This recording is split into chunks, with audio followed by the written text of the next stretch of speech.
What's going on, everyone? DSP here with another episode of DSP's Inbox. It's been a couple weeks since the last time we did one of these, and therefore a lot of good questions have accumulated. I've actually got 3 full pages this time, and so I'm going to go ahead and try to get through some of them as quickly as possible. I will still try to give as good of answers as I have in the past.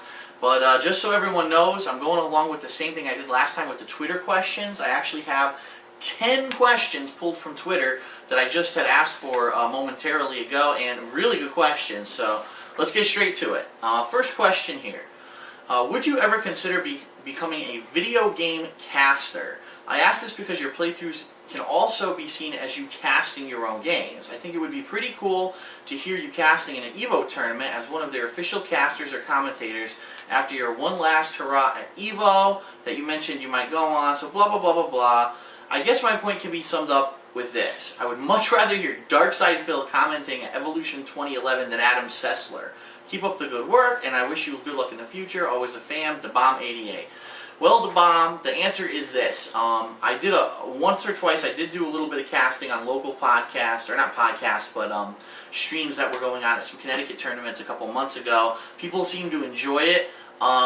Would I consider doing it? Absolutely, especially, if that's something that a lot of people would like to hear. However, I'm not in charge of EVO. I don't really talk to those people that much. Actually, I don't talk to them at all anymore. And so what I have to say is, if you would like to see me do something like that, I am seriously considering going to EVO in 2011. I guess it all depends on how this whole YouTube thing works out, seeing if I end up still doing this as my full-time job, if I make enough money that I can go on a trip like that. But if I do go next year, and I mean, if EVO asked me to do it for certain games, absolutely I would do it. I would say probably the games that I would more likely like to do it for are either Street Fighter 4, Super Turbo, whatever iteration they have, whether it's HD Remix or whatever, or I am planning to really get into Marvel vs. Capcom 3 next year, because Marvel 1 and 2 were some of my most favorite fighting games that I played in a tournament setting. I'm definitely going to get into Marvel 3, so if I really get up on that game and I know everything going on in that game, and that would definitely be something I would consider doing a casting for. But like I said, I personally don't control anything like that. So I guess what I could say is, if you guys are interested in seeing something like that, you got to let the guys over at Shoryuken.com, the guys that run the Evolution Tournament Series, know that you're interested in that. But don't destroy, don't go out and start spamming and things like that, but start an intelligent discussion and see what happens. And go from there. Okay, up next. Next question is, I know since the whole laid-off thing you've been trying to get more popular on YouTube, and I was wondering if, in order to get more popular, you would ever change your style of commentary. Don't get me wrong, I do love your commentary, but I'm saying it might not be appealing to everyone. You do swear a lot in your videos and use some crude humor, and I was wondering if in the future you would change your commentary style to appeal to a wider range of people. Thank you for your time, and that's from Conan McDonald. Thank you, Conan. And the answer is this: absolutely not. Under no circumstances would I ever change who I am or what I do. The reason that I became popular on YouTube is because I stayed true to what I was. I didn't change what I was doing. I'm simply there to play video games, give my honest reactions, give some jokes and commentary and things while I play, and that's why people like what I do. If I all of a sudden try to go to a PG rating, it's going to change the product, it's going to change what I am, and it could be hit or miss, but honestly, I wouldn't enjoy doing it with a PG rating. I love saying what I want to say, making the kind of jokes that I want to make, and just having fun with what I'm doing.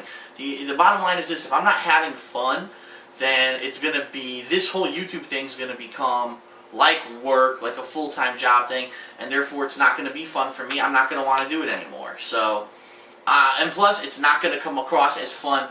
Me having fun, you won't have fun watching it either. A lot of people have said that. Phil, the reason that we really enjoy watching your videos is because you're having fun, we have fun with you, and that's why we really like it. So, no, I wouldn't consider changing my style of commentary. I'm going to stay true to who I am, no matter what.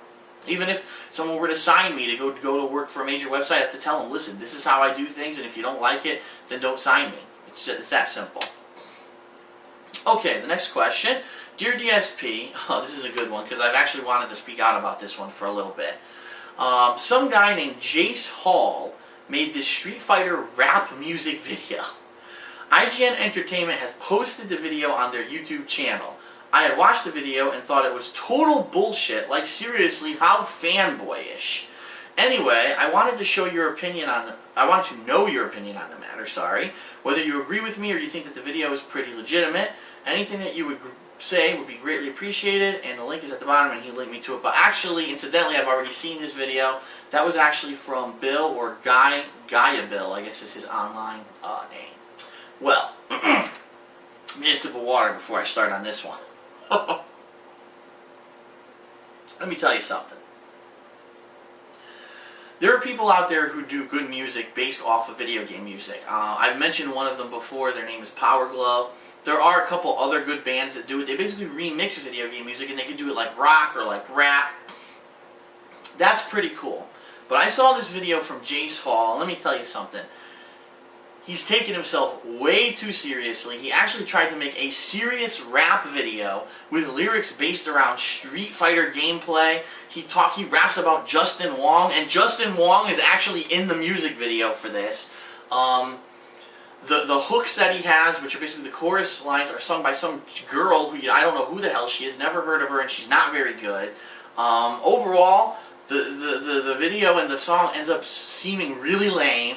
I'm not trying to hate or anything. I mean, to be honest, you know, I've listened to all kinds of music in my life.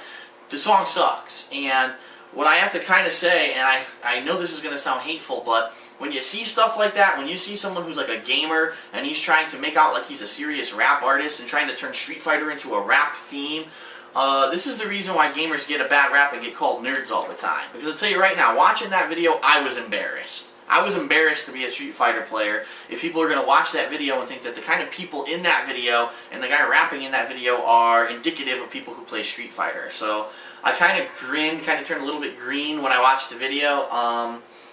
I don't know why the video was made. I don't know who greenlit it. I don't know if it was trying to make a profit or whatever. In my opinion, it's not very good. It's kind of, to me, it's like the kiddie music that you watch on the Disney Channel and shit like that. You know, it wasn't legitimate music to me, and because of that, I didn't like it. Now, not to say that other people won't like it. I'm sure there are people out there who might enjoy that kind of stuff. Me, I say, if you're going to talk about serious rap music and video games, they don't mix. Anytime you put Justin Wong in a music video, it doesn't work, and that's that. That's my opinion on the subject. I think it sucked. Okay. A couple things I want to get out of the way. A lot of people have asked me about this game called Minecraft. I watched a video of it on YouTube for like maybe 5 minutes. It looks to me like someone took an engine of like one of those old first-person shooter games from the 90s, like Hexen or something like that, a Doom-style game, and they made this really odd-looking game. I don't understand what the fad is, why so many people are interested in this game. A lot of people have asked me about playing it. I really have no interest in playing it. If someone can maybe tell me why I should be playing this game or testing it out, I might reconsider or think or twice about it. But from what I've seen, the game's not very impressive. It looks like an old, you know, pixely FPS shooter from the 90s, and I don't understand what the fad is. So let me know. Give me some feedback on that.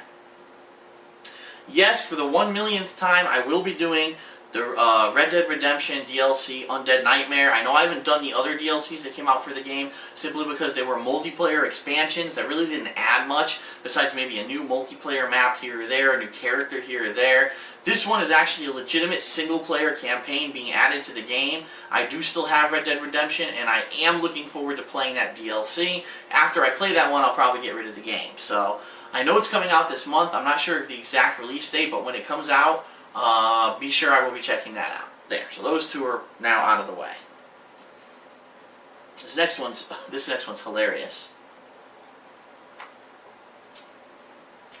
And it starts, here we go. Phil, I'm not accusing you of plagiarism. So wait a minute, the beginning of his question is, I'm not accusing you of plagiarism. So you know this is going to be a good one. But did you take these ideas for DSP Tries It in your wrestling show from the Cinema Snob and Spoonie's Wrestle websites? And that's from Kavinsky.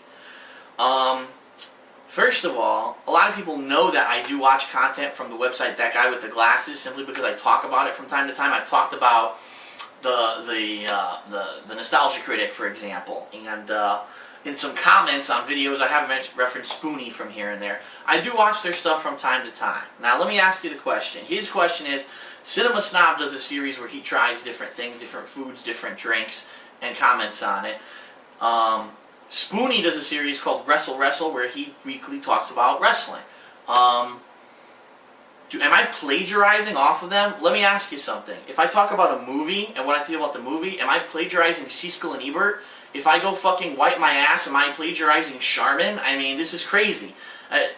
Did I come up with the ideas for these shows to rate stuff or talk about subject matter? Absolutely not. People have been doing that since the dawn of time. They give their opinions on things. So for you to think that any time that someone does a show where they're giving their opinion on something, that means it's plagiarism, you're wrong. You're off base. What plagiarism means is if you actually steal content from someone's show or book or something like that. So for example, on Spoonie's show Wrestle Wrestle, if I completely lifted a paragraph of what he was saying on that show of commentary on a wrestling show, and I copy and pasted it into my show and completely just copied what he was saying, yeah, that's plagiarism. But the honest truth is I don't watch Spoonie's Wrestle Wrestle.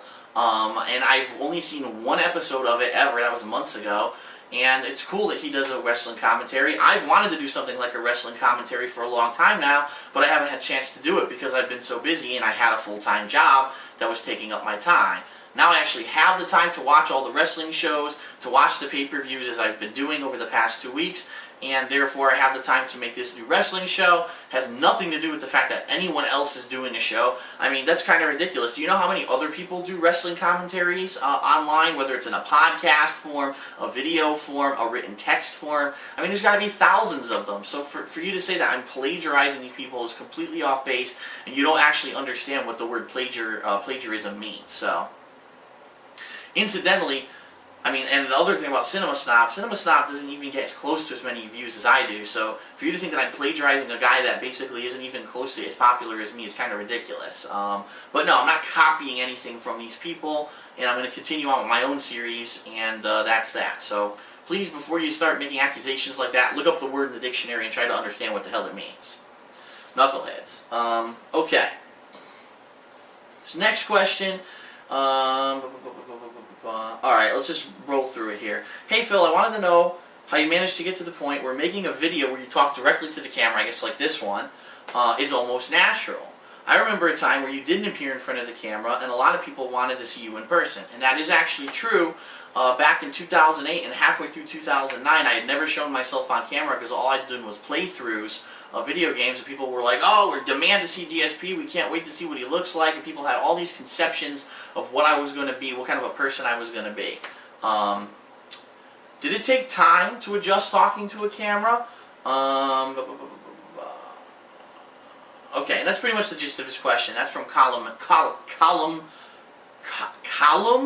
I can't say his name, in the UK. Great question.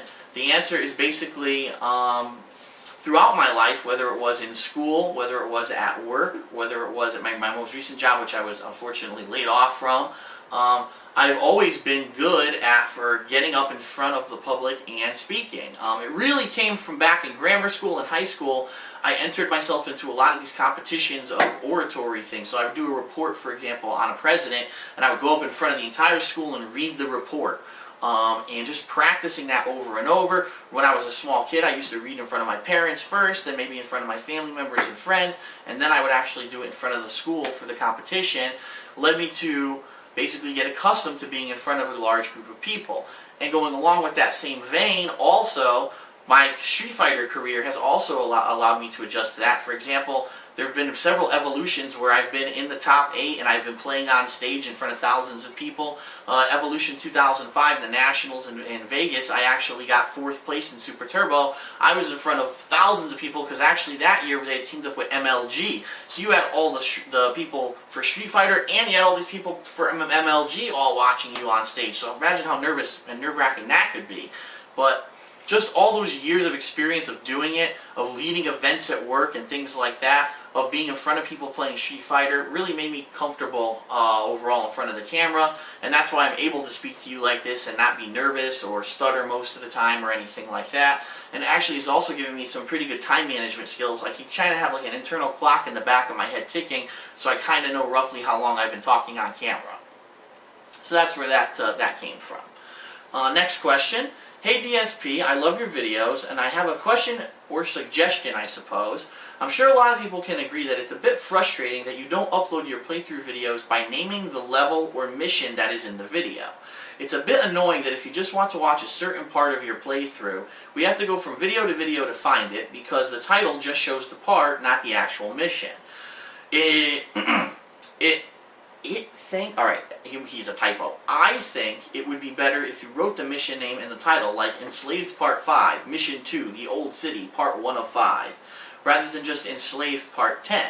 It would make finding things much more easier. I apologize if you have already mentioned why you do this in another video, blah blah blah. Thanks, from Graydon Highland. Well, pretty timely question, because someone had mentioned to me the other day, a friend of mine, that he had been watching my Fallout 3 playthrough, and because of the way I named the videos, where in that time I actually did name them by mission and what I was doing, he was actually able to figure out what he was doing wrong and ended up finding the door that was right next to him the whole time, and he just walked right by it 100 times. The reason that I don't do this at this point is because it's very time consuming. It is basically, it's not, I don't want to say so much a pain in the butt, but it leaves a lot open to error, and let me explain what I mean by that.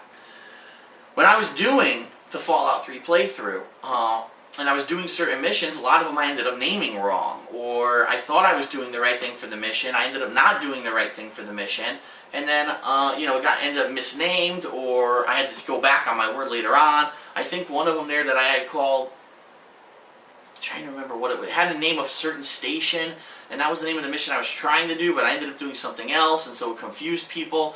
The other thing is a lot of these games aren't clear. A lot of these games aren't cut up into predefined chapters, and therefore it would be hard for me to say, for example, oh, this was Chapter 3, Live and Let Live, Part 1.